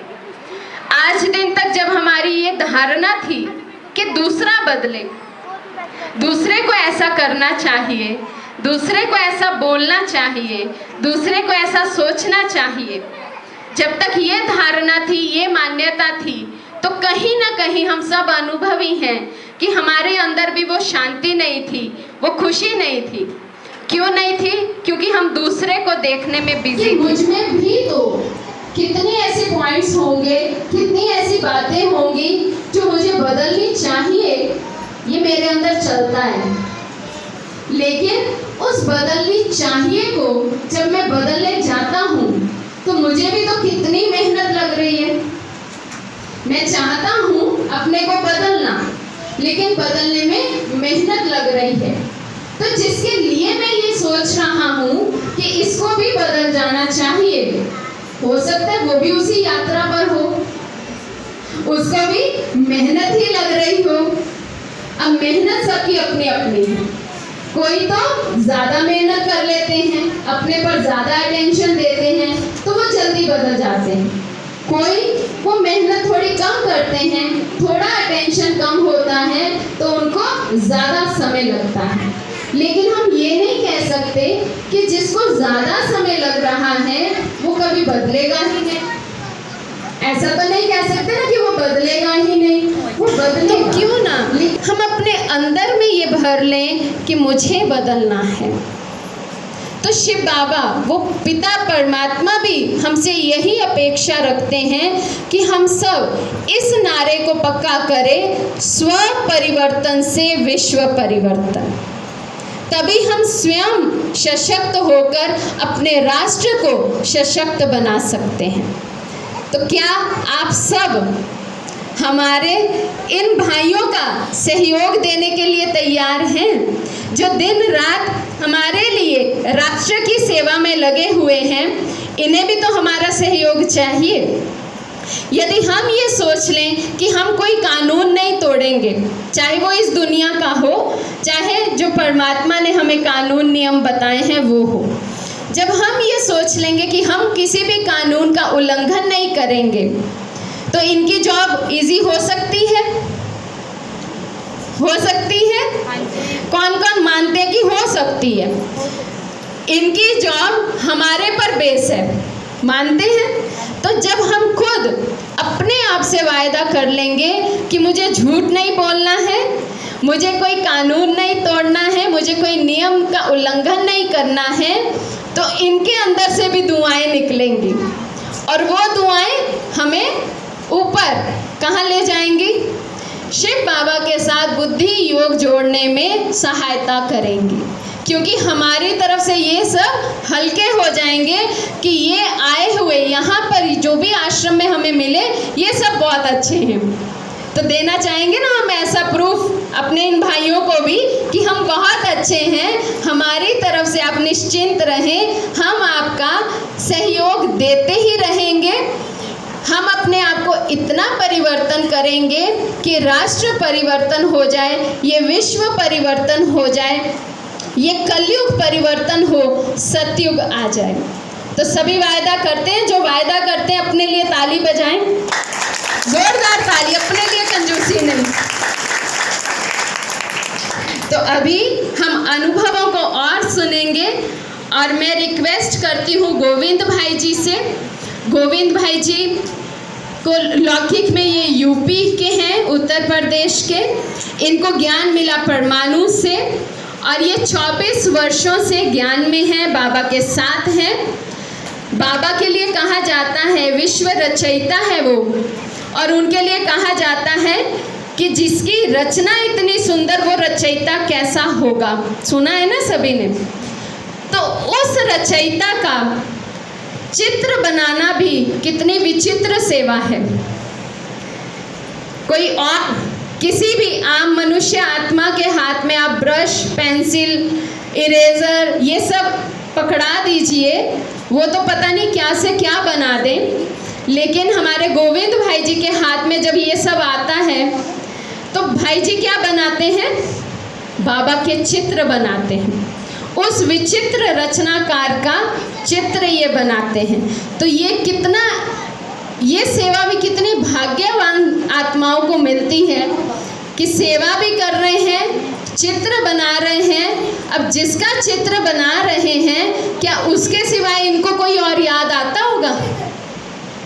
और कितना डीप ये स्टडी करते होंगे, बाबा के नैन कैसे होने चाहिए, बाबा का एक्सप्रेशन कैसा होना चाहिए। तो ज़रा हम थोड़ा सा इस बात पे भी गहराई से सोचें कि इनका भाग्य तो कितना ही श्रेष्ठ है। सदा ही बाबा की याद में रहने का सहयोग कहें तो बाबा ने इनको ऑटोमेटिकली दिया हुआ है। मैं रिक्वेस्ट करती हूँ गोविंद भाई जी से, वे भी अपने अनुभव सुनाकर हमारा उमंग उत्साह बढ़ाएं। ओम शांति। आवाज नहीं आई। ओम शांति। एक बार फिर बोलिए ओम शांति। परिचय तो आप लोगों ने सुन लिया। मैं एक छोटा सा अनुभव सुनाता हूँ। 2012 में हमारा एक छोटा सा एक्सीडेंट हुआ था। एक भाई साहब आए थे हमारे यूपी से इधर घूमने के लिए। तो उनका उस दिन ट्रेन था कीरतपुर से। मैं उनको बाइक से लेके जा रहा था स्टेशन छोड़ने, और टाइम ज़्यादा नहीं था तो थोड़ा गाड़ी की स्पीड बढ़ाया था, तब तक 75-80 की स्पीड होगी। अचानक एक टर्न आता है कीरतपुर के पास, बोंगा साहिब है। वहाँ पे गाड़ी का पिछला चक्का एक बैग भ्रष्ट हो जाता है, और गाड़ी स्पीड में है तो एक बैग उसको हम ब्रेक भी नहीं लगा सकते हैं। धीरे धीरे कंट्रोल करते करते अचानक पता नहीं ब्रेक लगा, क्या हुआ, गाड़ी गिरी। और देखो 4 लाइन में एक साइड से फुल ट्रक चल रहे हैं, और गाड़ी जब पिछला चक्का पंचर हुआ, एक बैग भ्रष्ट, तो ऐसे ऐसे बबलिंग होता है। मैं उसको कंट्रोल करते करते उसके बाद गाड़ी गिरी और बिल्कुल सीधी कम से कम 40 फुट तक घसीटती हुई लेके गई। और इतना घसीटने के बाद क्या हुआ कि मेरा ये पूरा पॉकेट बिखर गया। पीछे से कुछ बाइक वाले आए तो वो बाइक मेरे ऊपर पड़ी है, वो बाइक नहीं उठा रहे हैं, वो ये सारा पॉकेट पैसा बिखरा हुआ है वो उठा रहे हैं। और उसी टाइम अचानक फ़ोन आता है आश्रम से बहन जी का कि भाई जी आप कहाँ हो। तो मैं सबसे पहला मैसेज दीदी को देता हूँ कि दीदी मैं जहाँ भी हूँ मेरा एक्सीडेंट हो गया है। तो उन्होंने एक्सीडेंट का नाम सुन के एक बैग घबरा गए। फिर पूछे कि कहाँ पे, तो हमें उस जगह का पता नहीं था। तो मैं पूछ के बताया कि ये जगह बोंगा साहिब है कीरतपुर के पास, जहाँ पे एक्सीडेंट हुआ है। तो उस टाइम 2-3 भाई थे वहाँ पे, गाड़ी भी थी, उन्होंने 20 मिनट में वहाँ पे पहुँच गए। उससे पहले हमें रोड से उठा के लोगों ने जो है रोड के किनारे सुला दिया था। और देखो जब हम परमात्मा को अपना मानते हैं और उसको दिल से साथी बनाते हैं तो मदद कैसे करता है। वहाँ पे एक सफ़ेद वस्त्रधारी सरदार जी थे, बिल्कुल सफ़ेद कपड़े में, एक गिलास दूध गर्म करके और हिलाते हुए लेकर के आ गए वहाँ पे। अब मुझे नहीं पता कि कहाँ से लेके आ गए। तो उन्होंने बोला कि इसको फटाफट पियो। मैं जैसे आधा दूध पिया तो जो मेरे साथ वाला था वो भी, उसका मतलब ज़्यादा चोट नहीं लगी थी। वहाँ पे लोगों ने ठंडा पानी दिया था तो वो पी लिया था एक बैग। तो पीने के बाद से उसका हार्ट जैसे ना ज़्यादा पेन लगा होने, तो वो शोर मचा रहा था काफ़ी तेज़ कि अरे बाप में मर गया। तो क्योंकि वो ज्ञान तो था नहीं उनके पास, और मेरा पाँव जो है ना ये टूट के इधर हो गया था, मतलब अलग अलग था, चमड़ी पे हिल रहा था। तो जैसे दीदी का फ़ोन आया तो मैं उनको मैसेज दिया, और मैं देख रहा हूँ कि पाँव इधर आ गया। तो मैं इसको खूब तेज़ झटका से मारा तो पाँव सीधा हो गया। तो हमें लगा कि पाँव जो है पूरा अलग अलग हो चुका है। उसके बाद से जैसे दूध पिया तो बहुत रिलैक्स हुआ। फिर आधा दूध उस भाई को दिया पीने के लिए जो शोर मचा रहा था, फिर वो भी शांत हुआ। और इतने में एक वहाँ पे डॉक्टर आ जाता है, वो भी सरदार जी थे, और उन्होंने फटाफट इंजेक्शन निकाला। तो वो आए मेरे को लगाने के लिए, मैं मना कर दिया कि मैं बिल्कुल ठीक हूँ, हमें इतनी पेन नहीं है, आप उस भाई को लगाओ जो शोर मचा रहा है। तो उसने तुरंत इंजेक्शन उसको लगाया, फिर उसकी तुरंत मतलब आराम होने लगा। फिर तो वो इंजेक्शन के लिए बोले कि मैं आपको लगाऊँ, मैं क्या नहीं, मैं बिल्कुल ठीक हूँ, मेरे को कुछ पता नहीं चल रहा है। क्योंकि जब एक्सीडेंट होता है तो शरीर बिल्कुल गर्म हो जाता है। और याद रखना कि कभी भी एक्सीडेंट हो और शरीर गर्म है तो उस टाइम ठंडा पानी नहीं पीना। ठंडा पानी तुरंत पीने से एक बैग हार्ट फेल हो जाता है, ठीक है। तो वो ठंडा पानी रखने वालों ने मेरे पास रखा था, और हमें भी दिल कर रहा था पिए, पर जैसे हाथ लगाया तो अंदर से आवाज़ आ रही है कि नहीं पानी मत पियो। तो मैंने उसको तेज़ से धक्का मारा, दूर चला गया, और वही पानी वो उठा करके पी लिया। तो उसका हार्ट जो है मतलब लगा पेन होने। उसके बाद से तब तक दीदी पहुँचे वहाँ पे, और तुरंत एम्बुलेंस भी आ गया। तो एम्बुलेंस में लोग बिठा के ले गए। फिर वो एम्बुलेंस वाला पूछा कि कहाँ लेके चले, तो मैं कहा कहीं भी नज़दीक के हॉस्पिटल में लेके चलो। तो वो सीधे आनंदपुर साहिब लेके गया। वहाँ पे जो है जब डॉक्टर ने ECG और सारा कुछ किया, देखा कि बिल्कुल नॉर्मल है, कुछ भी इनको प्रॉब्लम नहीं है, जबकि पाँव जो है बिल्कुल हिल रहा है ऐसे ऐसे, और हमें बिल्कुल पेन है ही नहीं है, इस हिसाब से महसूस हो रहा है। तो उसके बाद से जो है सुबह जैसे मैं उस भाई को लेके निकला था, उस टाइम क्या हुआ कि मैं उस दिन नया जीन्स डाला था। तो हमारा एक पड़ोसी था, वो बोला कि वाह भाई क्या जीन्स डाला है। और वो जीन्स जब डॉक्टर ने कैंची लगाया यहाँ से यहाँ तक काट दिया प्लास्टर करने के लिए, तो मेरे को हंसी आई कि जब मैं लगा हंसने तो दीदी बोलने कि क्यों हंस रहे हो। तो मैं क्या, सुबह जब मैं ये जीन्स पहन के निकला, नया नया जीन्स पहना था, जब पहन के निकला तो एक भाई ने जो है ऐसे ऐसे बोला, और अभी ये जीन्स काटा जा रहा है। तो ये मेरे को हंसी है कि देखो ड्रामा कैसा है। तो उसके बाद से जैसे हम वहाँ हॉस्पिटल में ट्रीटमेंट हुआ, तो हमारे जैसे बहुत सारे एक्सीडेंटल केस आया था, पर वो सब चिल्ला रहे थे और मेरे अंदर कोई चीख नहीं थी, क्योंकि हमने बिल्कुल बाबा की याद में थे, बिल्कुल मतलब शरीर से परे, हमें पीछे से पेन हो ही नहीं रहा है। जब हम परमात्मा को साथी बनाते हैं ना, तो हमें इतना मदद करता है। उसके बाद से वहाँ पे पूरे हॉस्पिटल की सेवाएं हुई। बहन जी जो है सारे बहनों को, जितने भी नर्स थे, डॉक्टर थे, सभी को एक एक बुक दिए और सभी को सेवाएं किए। वहाँ पे पहला ट्रीटमेंट वहाँ हुआ। उसके बाद से वहाँ के डॉक्टर बोले कि इनका ऑपरेशन करना पड़ेगा जल्द से जल्द, और अभी 2-3 दिन हॉस्पिटल बंद है, तो हम इनको नवा शहर लेके जाएंगे, वहाँ पे हमारा हॉस्पिटल है, वहाँ पे ऑपरेशन होगा। तो उन्होंने जो है टोटल खर्चा 25,000 बताया था। उसके बाद से दीदी जो है, जो भी एक्सरा वगैरह हुआ था, वो रिपोर्ट लेकर के आ गए नालागढ़। फिर उन्होंने जो है लॉर्ड महावीरा हॉस्पिटल में दिखाया, तो उन्होंने बोला कि ठीक है आप यहाँ आके लेके आ जाओ, यहाँ पे ऑपरेशन हो जाएगा। तो उस दिन रात को ये दूसरी गाड़ी से गए और हमें 11 बजे रात को लेके आए। दूसरे दिन वीरवार था, जिस दिन ऑपरेशन हुआ। तो देखो हम घर से निकल के बाहर प्रदेश में आए हैं, और प्रदेश में आकर के जब इतना बड़ा हादसा होता है तो मदद कैसे मिलता है। हमारा जो ये ब्राह्मण परिवार है ना, बहुत बेहद का परिवार है। और जब रात को 8 बजे ऑपरेशन शुरू हुआ, तो आप यकीन नहीं करेंगे, कम से कम 60-70 भाई बहन जो है हॉस्पिटल में मतलब देखने के लिए आए थे। उसके जब तक ऑपरेशन हुआ नहीं, सभी वहाँ लगे रहे। तो डॉक्टर भी बोले कि देखो एक मरीज के लिए इतने सारे भाई बहन आए हैं, कितना वंडर है। उसके बाद से 4 दिन वहाँ रहे। तो डॉक्टर ने फिर हमें बोला कि अब आप यहाँ से जा सकते हो। तो मैं कहा पेन तो हमारा ख़त्म नहीं हो रहा है अभी, उस टाइम ऑपरेशन के बाद पेन ज़्यादा लगा उन्हें। तो बोला नहीं, अब हम 4 दिन से ज़्यादा नहीं रख सकते हैं आपको, कुछ प्रॉब्लम होगी तो आप दोबारा आ जाना। फिर दीदी हमें आश्रम पे लेके आए, और दूसरे दिन 2 बजे के बाद से इतना ज़्यादा पेन बढ़ गया कि 4 बजे भोर में फिर हमने एम्बुलेंस बुलाया। एम्बुलेंस में बैठ के सीधे सरकारी हॉस्पिटल गए। वहाँ जाकर के जो है 15 दिन हॉस्पिटल में बंदे रहे, और पूरा टक्का वगैरह कट गया। उसके बाद से हम हॉस्पिटल थे। 20 दिन के बाद मतलब हम घर आए थे। तो हम 15 दिन जो हॉस्पिटल में रहे, तो जितने भाई बहन थे, रोज़ जो है कभी कोई फ्रूट लेके आ रहा है, कोई जूस लेके आ रहा है, दिन भर। तो हम कितना उस टाइम मतलब पीने का दिल नहीं करता था। तो वहाँ पे जितने मरीज होते थे ना, तो फ्रूट मार देते थे, जूस उनको पिलाते थे। तो इस तरह से वहाँ भी पूरे हॉस्पिटल की सेवाएं हुई।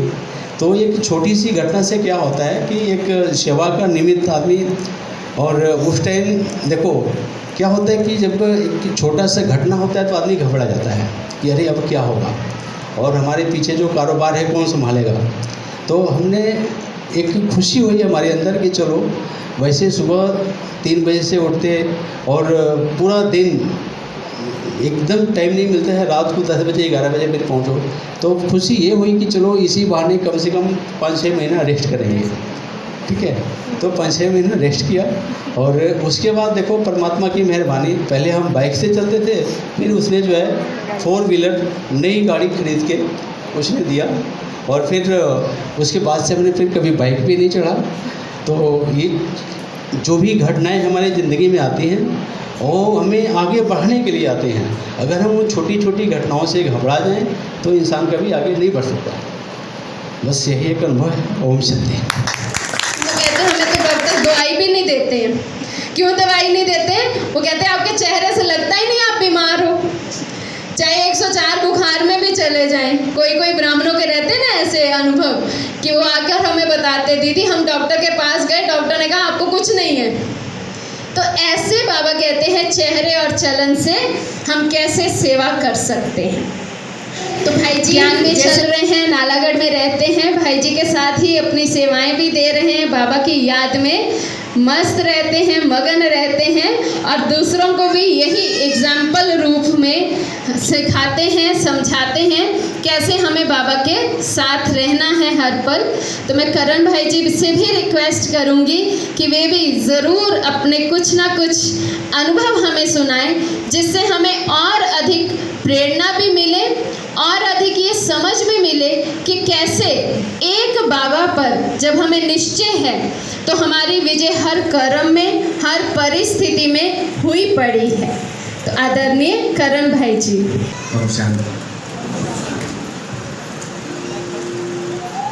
प्यारी दीदी जी और आप भी ब्राह्मण परिवार तथा मंच पर सभी मेहमान और मधुबन से पधारे हमारे भाई हैं, सभी को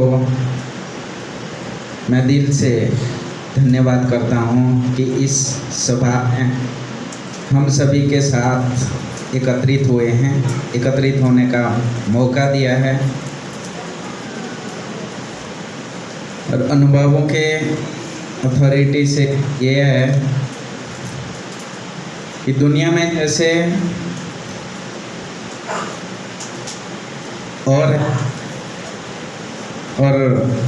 हम ब्राह्मणों की दुनिया ही और है। दुनिया में हम लोगों ने सभी ने जिया है और अभी ये अलौकिक दुनिया में भी जी रहे हैं। सभी को अनुभव होगा उस दुनिया की अनुभव क्या है और इस दुनिया की अनुभव क्या है। दुनिया में जब ज्ञान में नहीं आया था तो बचपन से मुझे पूजा पाठ भक्ति आदि का कोई संस्कार वैसे तो नहीं था, इच्छा नहीं होता था, लेकिन भगवान को जानने की इच्छा जरूर थी कि भगवान तो है, ये विश्वास था। जब एक दिन घर जाना हुआ, लोग घर में हमारे और एक संस्कार थे और घर में तो ज्ञान में किसी को पता ही नहीं था कि ज्ञान क्या चीज़ है। घर का मैं बड़ा भाई था तो बड़े भाई के ऊपर थोड़ा सा जिम्मेवारी भी होती है घर की। एक दिन ऐसा हुआ कि उन्होंने कहा, सुना था कि हमारा बेटा तो सन्यासी बन गया, तो उसमें माँ बाप बहुत चिंतित थे।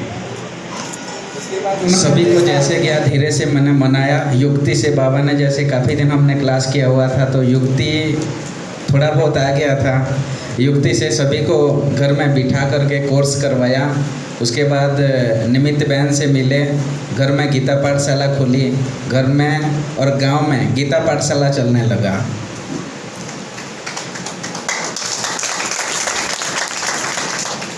ये तो चलो बड़ी खुशी की बात है कि घर में गीता पाठशाला खुल गया, लेकिन सेंटर जाने का मुझे छुट्टी नहीं था बिल्कुल। उनको ये डर था कि सेंटर में जाएगा तो क्या पता, बहनों को देखते थे कि सफ़ेद वस्त्रधारी, इसको भी ऐसे सफ़ेद वस्त्रधारी बना देंगे और परमानेंट रख लेंगे, घर से ले जाएंगे। उस हिसाब से जाने नहीं देते थे। और संस्कार हमारे ऐसा था कि पापा के सामने हम खड़ा होकर कभी बात नहीं करते थे, बचपन से लेके बड़े होने तक। फिर मेरे पास और कोई इलाज नहीं था, सिर्फ एक ही इलाज था, बाबा। और मैंने सब कुछ बाबा के ऊपर छोड़ दिया। मैंने बहुत युक्ति अपनाने की कोशिश की पर सब मैं नाकाम रहा। और लास्ट में आखिरी युक्ति मैंने अपनाया, शायद बाबा ने टच किया होगा और वो मुझे टच हुआ और मैं दिन और रात निरंतर बाबा की याद में रहने की कोशिश करी जितना हो सकता था। कुछ रातें ऐसे बीत जाती थी जो पूरी रात में नहीं सोता था, योग में ही पूरी रात चला जाता था।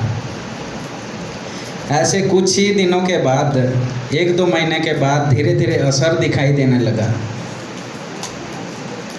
2 महीने बाद धीरे धीरे उनकी जो बोली और धीरे धीरे घर का जो व्यवहार में परिवर्तन आने लगा।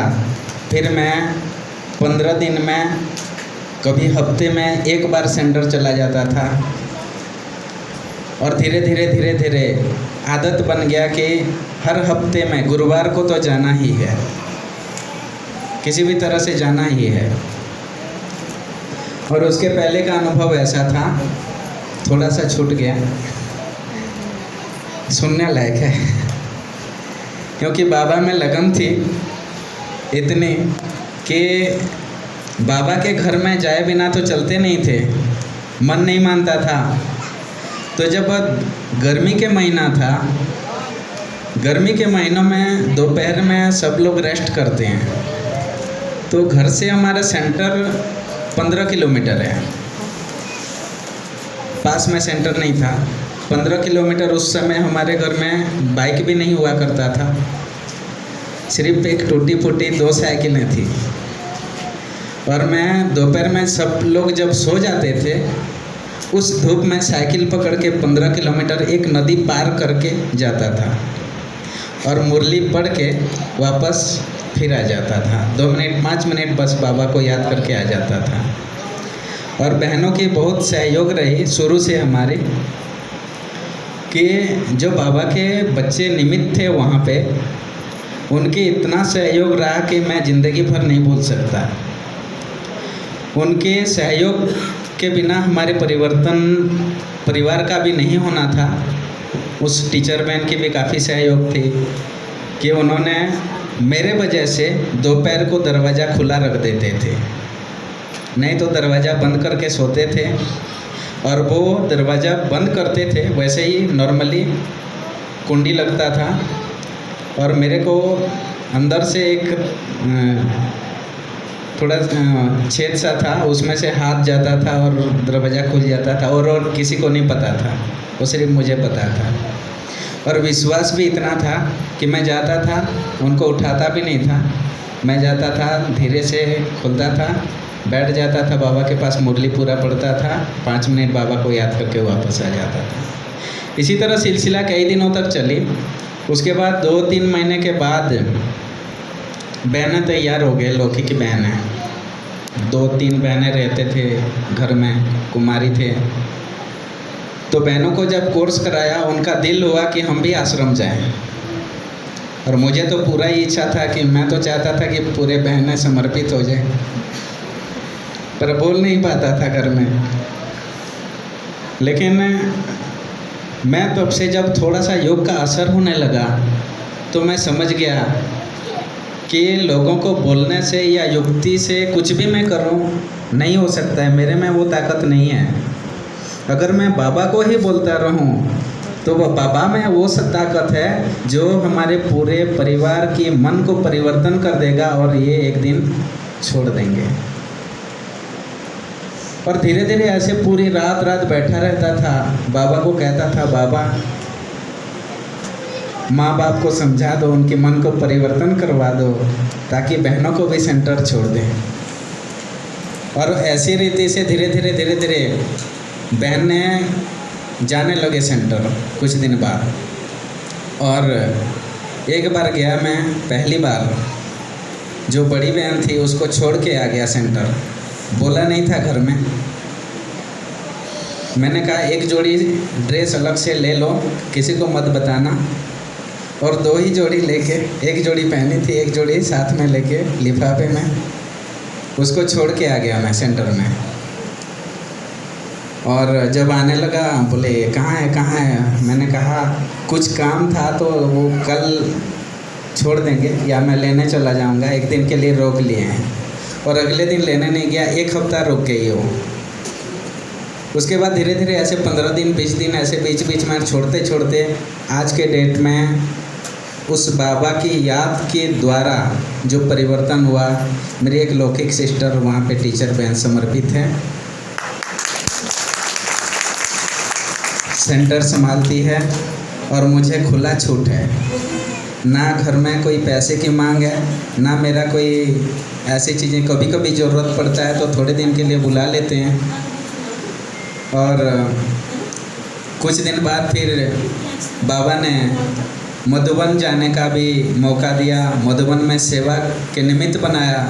5 साल रेलवे डिपार्टमेंट में देवेंद्र भाई जी के साथ हमने सेवा भी किया और उसके बाद फिर कुछ लौकिक कार्य के अनुसार फिर घर में आना हुआ और सेवाएं कहीं ना कहीं बाबा के घरों में चलता रहता है।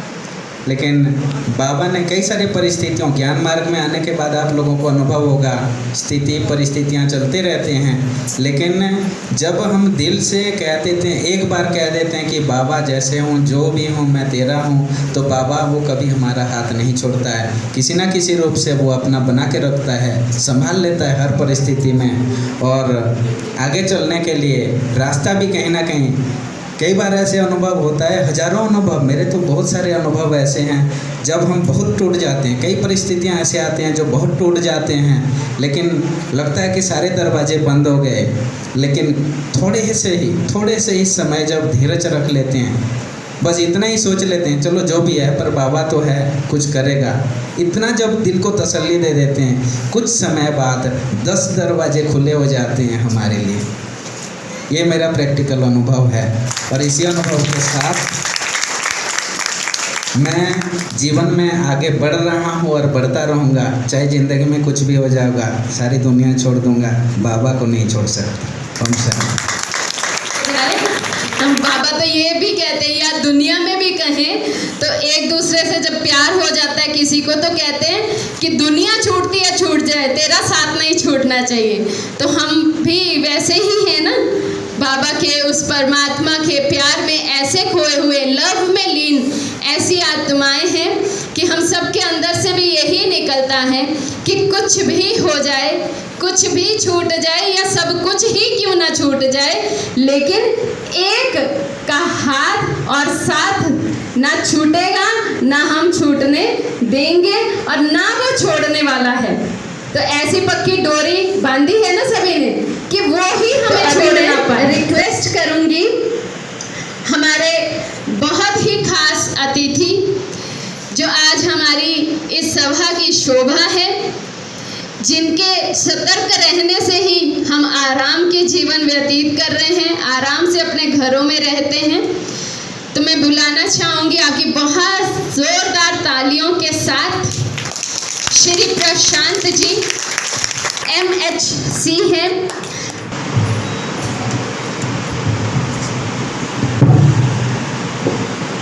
सभागार में उपस्थित सभी गणमान्य व्यक्ति, बाहर से हुए विशेष मेहमान, सभी को जय हिंद, ओम शांति। मैं Prashant Kumar, head constable police थाना रामशहर।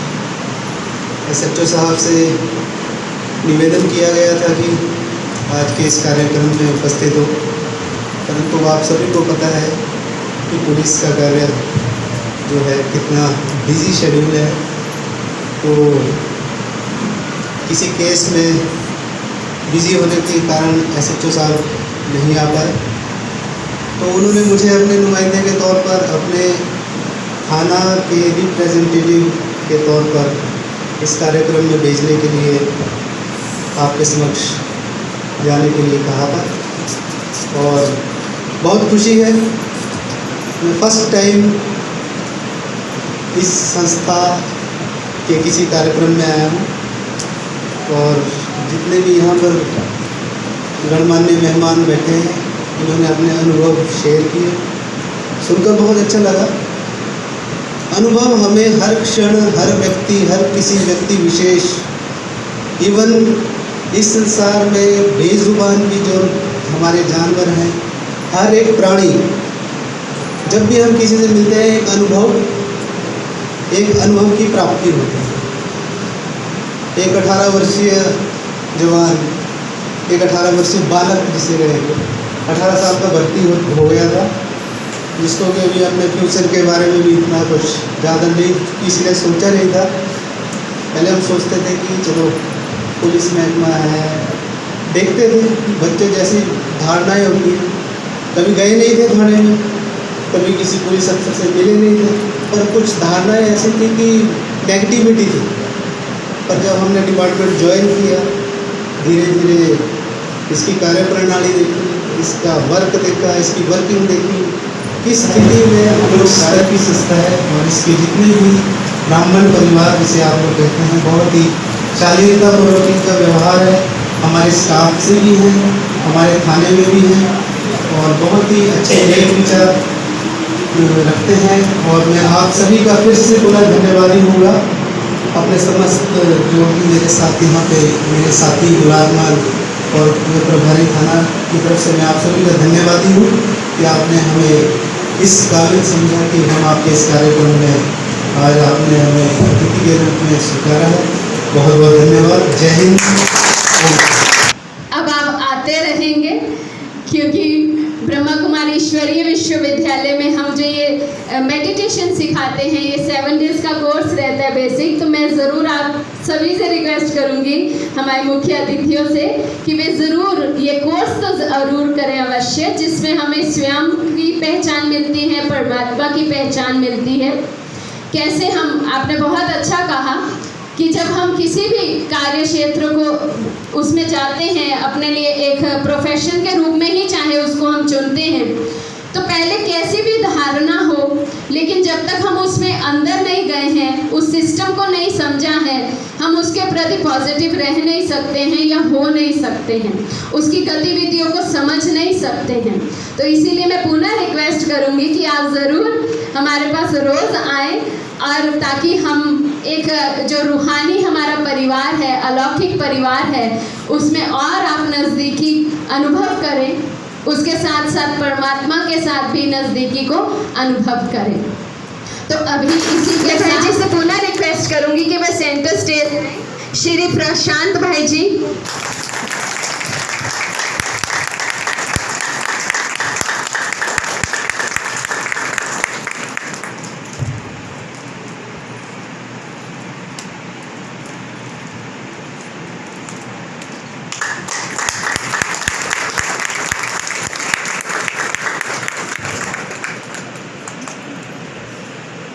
अभी मैं बुलाना चाहूंगी श्री दिलाराम भाई जी, ये कांस्टेबल हैं, ये भी अवश्य आए और परमात्म चिन्ह, परमात्म भेद स्वीकार करें।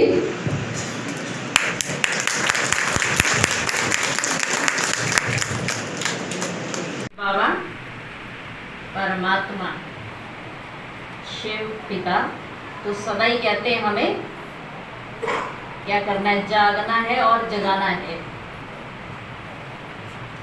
जागना है और जगाना है। जो जगे हुए होंगे वही क्या कर पाएंगे, दूसरों को जगा पाएंगे ना। तो इसलिए सदा ही हमें अलर्ट रहना है। कैसे अलर्ट माना, जो आज का समय चल रहा है उसी हिसाब से जो इतने विकार, इतनी बुराइयां, उन सब ने हमें पकड़ा हुआ है, तो उससे हमें कौन बचा सकते हैं?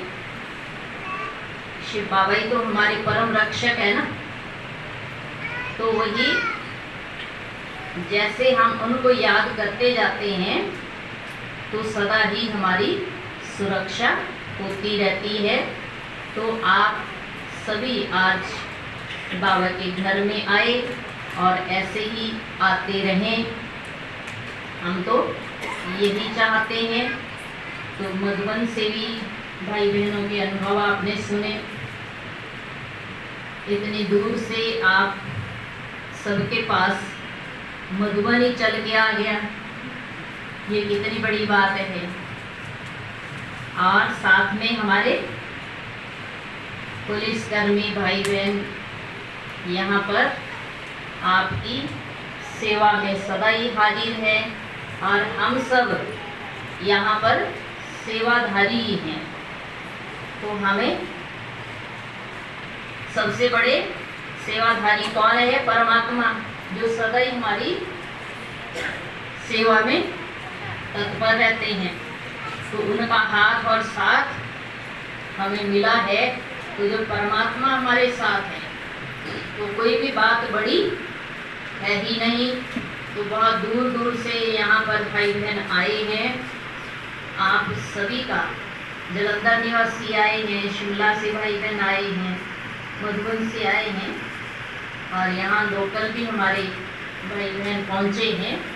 तो इतनी सुबह सुबह 4 बजे, 5 बजे, 3 बजे तैयारी आप सबने की है और बाबा के घर में यहाँ पहुँच गए और आप सभी ने सबका ही उमंग उत्साह बढ़ाया।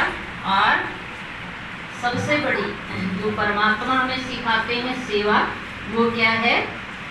खुश रहना और खुशी बांटना, उमंग में रहना और सबको उमंग में रखना। तो इसलिए मैं फिर से आप सभी जो भी यहाँ पे जितने भी बाबा के बच्चे यहाँ बैठे हैं, आप सभी का बहुत बहुत धन्यवाद। ओम शांति। ओम शांति।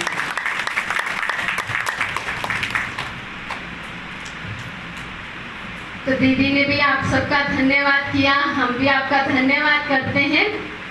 लेकिन धन्यवाद करने से उससे पहले एक सेलिब्रेशन हमारा रह गया।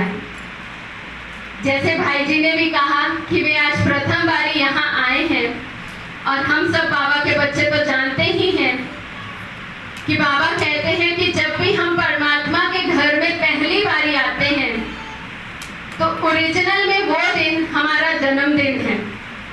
तो ये मैं भाई जी को बताना चाहूँगी अवश्य कि हमें परमात्मा ये गाइड करते हैं, क्योंकि जब हम परमात्मा के घर में आए हैं तो कुछ ना कुछ परमात्मा से हमारा और गहरा कनेक्शन अवश्य जुड़ता है।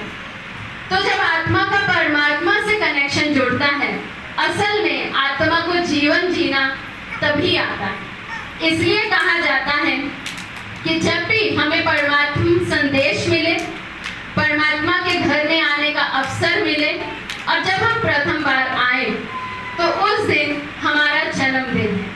और जन्मदिन पे हम सब जानते हैं केक कटिंग होती ही है। तो मैं बहनों से रिक्वेस्ट करूंगी कि वे केक लेकर आए और हमारे सभी भाइयों से भी रिक्वेस्ट करूंगी कि वे फिर से अपना वो आसन छोड़कर यहाँ आए और केक कटिंग करें और सभी अपना जन्मदिन मनाएं। और विशेष एक और आत्मा को मैं आगे बुलाना चाहूंगी, श्री रामलाल जी। इन्हें हम प्यार से पिताजी कहते हैं। क्यों कहते हैं पिताजी? क्योंकि हम सब जो आज यहाँ बैठे हैं, कहीं ना कहीं उसका बीज स्वरूप अगर कहें तो एक तो है शिव बाबा और दूसरे हैं ये इनका तो नाम लेते भी हमें अजीब लगता है क्योंकि हमने कभी लिया ही नहीं है, तो हम तो पिताजी ही कहेंगे इन्हें। तो पिताजी ही कहीं ना कहीं आधार मूर्त है, क्योंकि हम सब, चाहे हम समर्पित बहने हैं, चाहे आप सब प्रवृत्ति में रहने वाले, सब हम जानते हैं कि हम जिनकी पालना में पल रहे हैं, शिव बाबा के बाद आदरणीय तृप्ता दीदी जी, लौकिक में ये इनकी सुपुत्री हैं और ज्ञान में सबसे पहले पिताजी ही चले हैं, उसके बाद सारा परिवार चला है, जिसके कारण हमें भी ऐसे बड़े दीदी मिले हैं जिनसे हमें ये कभी भासना नहीं आती है कि हाँ इनसे हम कुछ शेयर नहीं कर सकते हैं, इनसे अपनी या दिल की बात नहीं कर सकते हैं। एक पूरा ऐसे अलौकिक परिवार मिला है हमें, कहीं ना कहीं उसका बीज हम भी समझते हैं, हमारे अंदर के भाव है, मन के भाव है कि पिताजी ही निमित्त हैं। और एक और विशेष सरप्राइज है कि पिताजी का जन्मदिन भी है, अभी लौकिक कहे चाहे अलौकिक कहे, लेकिन पिताजी ने हमसे ये कहा कि मैं अपने अलौकिक परिवार, लौकिक और अलौकिक दोनों परिवार के साथ ही अपना जन्मदिन मनाऊंगा। तो आज उन्हीं की ये इच्छा भी पूरी हो रही है और उनका कितना बड़ा परिवार यहाँ पर बैठा है, आज उपस्थित है उनका जन्मदिन मनाने के लिए। साथ ही साथ हमारे तीनों ही दोनों भाइयों का और बहन का भी आज जन्मदिन है, तो इनसे भी मैं रिक्वेस्ट पर आए, केक कटिंग में शामिल हो और हमारे ब्रह्मा कुमार समर्पित भाई सेवाधारी, अथक सेवाधारी तो है ही, तो उनसे भी रिक्वेस्ट करती हूँ वे भी जरूर आए। बधाई हो बधाइया, शुभ दिन की बधाइया, जन्म दिवस है तुम्हारा।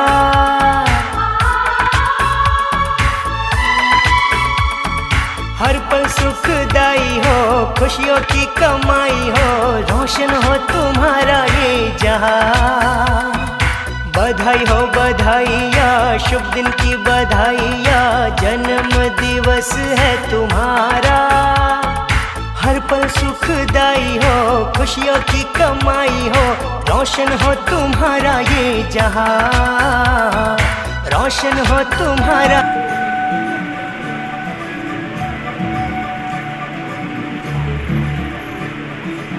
मुड़ी बंसी बजैया, नंदलाला कन्हैया। मुड़ी बंसी बजैया, नंदलाला कन्हैया। मुड़ी बंसी बजैया, नंदलाला कन्हैया। मुही मुही ऐसे नहीं छेड़ो सारे, सुन सुन मोसे नहीं खेलो डारे।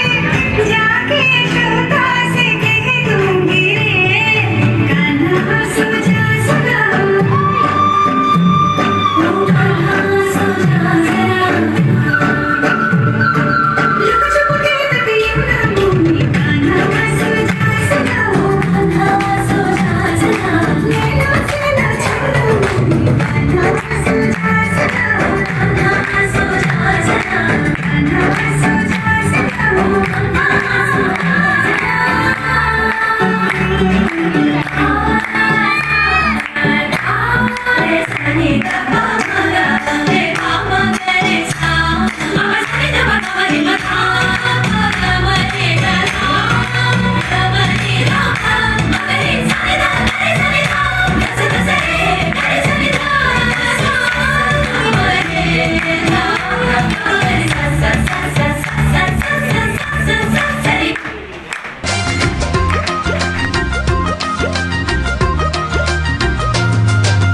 रब मिलिया मैनू मेरा प्यारा, रब मिलिया।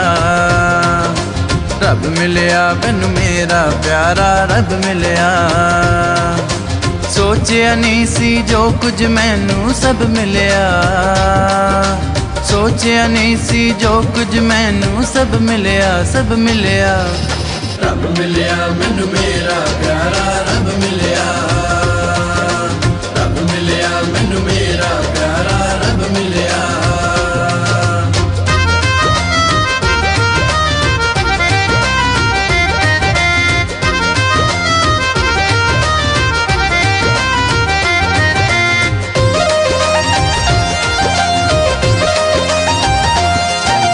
राहां दे विच पुछण लोकी,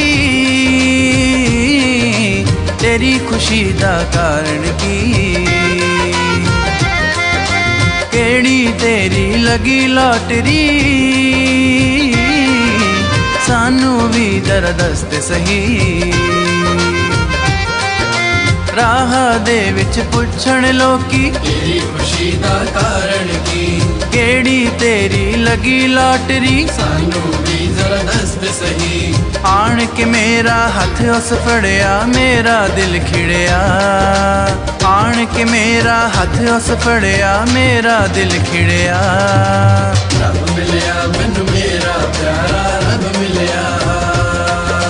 सोचिया नहीं सी जो कुछ मैनू सब मिलिया, सोचिया नहीं सी जो कुछ मैनू सब मिलिया, सब मिलिया।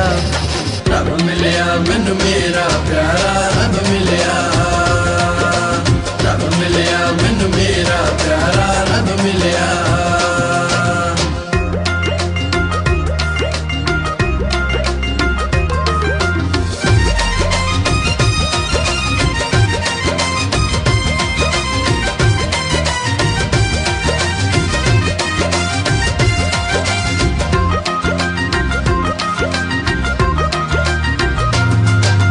दुनिया ने की दिता मैनू, धोखे ते रुसवाइयां जी। खुशियां देण दे बदले दिते दुखड़े अते बुराइयां जी। दुनिया ने की दिता मैनू धोखे ते रुसवाइयां जी। खुशियां देण दे बदले दिते दुखड़े अते बुराइयां जी। शिव बाबा नू पाके सच्चा प्यार ते सुख मिलया। शिव बाबा नू पाके सच्चा प्यार ते सुख मिलया। रब मिलया मैनू मेरा प्यारा रब मिलया। सोचिया नहीं सी जो कुछ मैनू सब मिलया। सोचिया नहीं सी जो कुछ मैनू सब मिलया सब मिलया। रब मिलया मैनू मेरा प्यारा रब मिलया। रब मिलया मैनू मेरा प्यारा रब मिलया।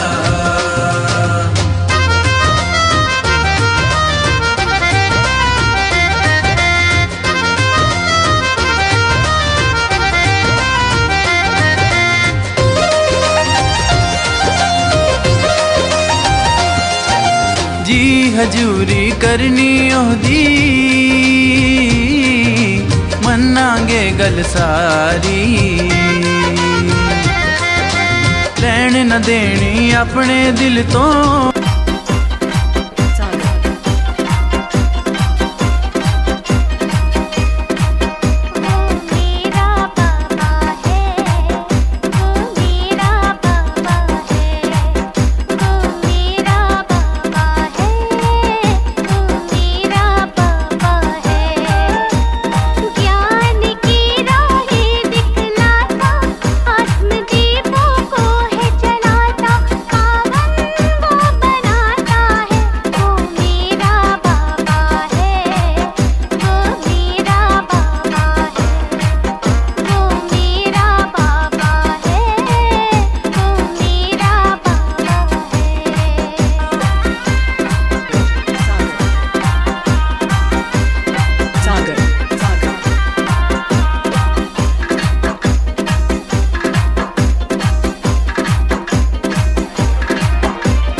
हाथे ओ डांगी तुझे मुंडो दी टोपी की नोरवाइए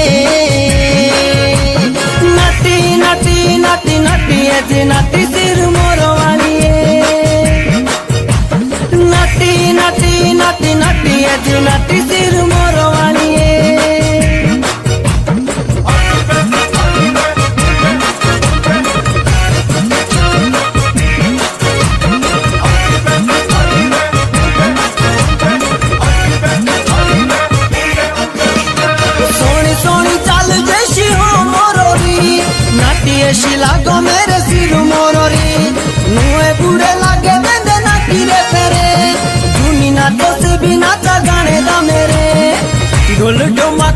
लागा ढोलोदा ढोल ढोमाका लागा ढोलोदा तो नाचो सारी जिनवाड़िए नाटी नाटी नाटी नाटी एज नाटी सिर मोरवाड़िए नाटी नाटी नाटी नाटी एज नाटी सिर मोरवाड़िए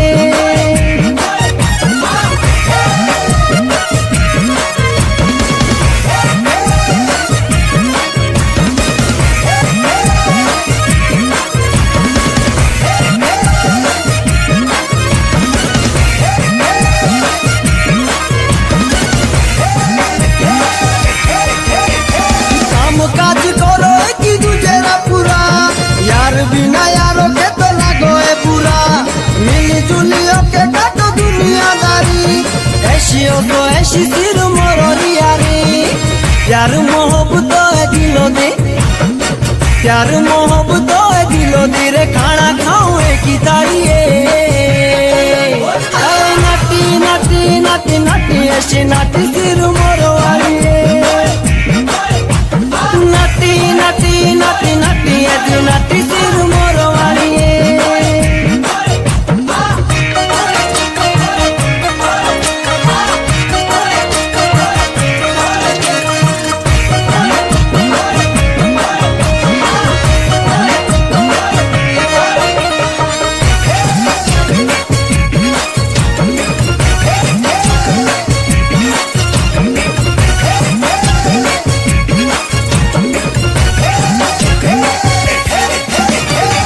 खिलाओ काजलो रे कानो दिवाली बाल घुंघराले लाओ तो दिलाली आईफोन देखू जो बे हाथों दाते Receiving God's our blessings, receiving God's our blessings, receiving God's our blessings, receiving God's our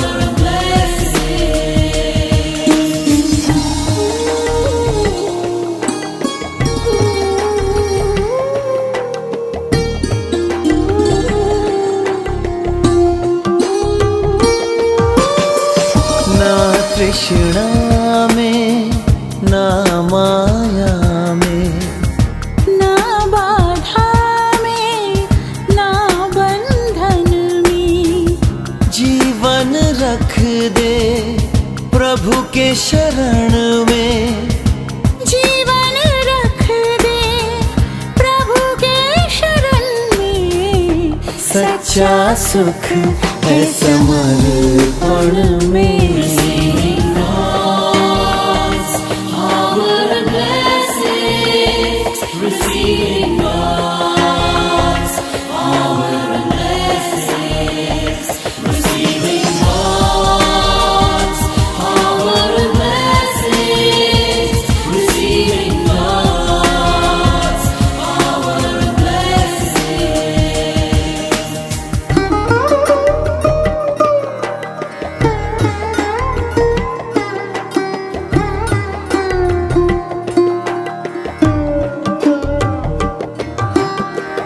पल पल है अनमोल रे मानव जीवन तो है बहती धारा स्वर्णिम अवसर बीत गया तो तुझको मिलेगा ना दोबारा परम शक्ति का ध्यान लगा ले परम शक्ति का ध्यान लगा ले ना दुविधा रख कोई मन में सच्चा सुख है समर्पण में